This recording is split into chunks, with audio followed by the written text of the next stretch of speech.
कोकण सफर एपिसोड 1 मध्ये काल आपण पद्मावती आईच्या दर्शनाला गेलो आणि आज आपण जाणार आहोत हेदवी आणि वेणेश्वरच्या दर्शनाला. सो चला.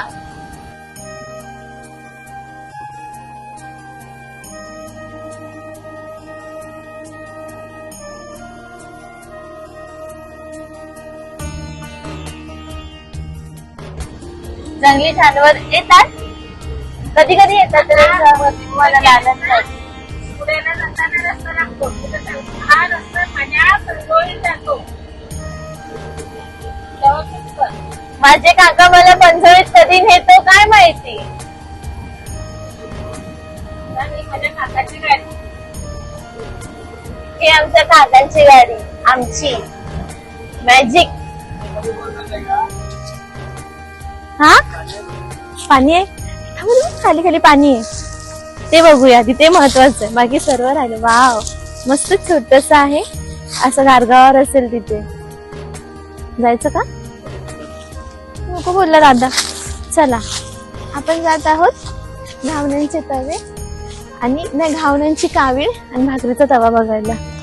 आम्ही मुंबईवरून आलो, सगळं मुंबईला ठेवून आलो. आता इथे नवीन घेऊया, घावणे खायला. घावणे ही होती.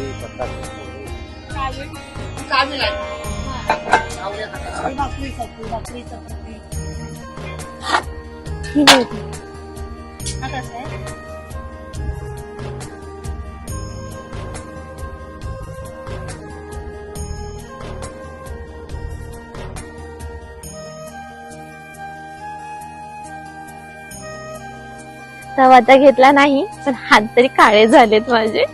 भिडाचा तवा.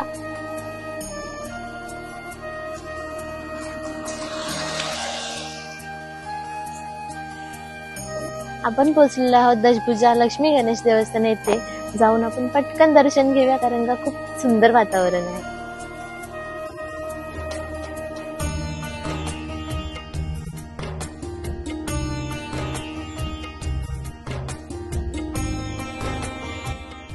आता जस्ट आम्ही श्रींचं दर्शन घेऊन आलेलो आहोत. मंदिरामध्ये कॅमेरा अलाउड नाहीये. आम्ही बाहेर येऊन बसलो आहोत आणि खूप सुंदर दर्शन झालंय. अगदी शांत वाटते, मनाला छान वाटतंय. अगदी नावाप्रमाणे मूर्ती खूपही सुंदर आहे. या मूर्तीची स्थापना श्री केळकर स्वामींनी पेशवे काळांमध्ये पेशव्यांच्या सहाय्याने केलेली आहे आणि सन 1956 साली या मूर्तीचा जीर्णोद्धार श्री शिवराव गोविंद उर्फ काकासाहेब जोगळे यांच्या हस्ते झालेला आहे. मूर्ती अगदी खूप सुरेख आहे. ही मूर्ती काश्मीरमधून संगमरवराची मागवलेली आहे. अगदी तिथून इथे येऊन त्यांची स्थापना केलेली आहे. आणि तसंच पाहायला गेलं दशभुजा मूर्ती आहे.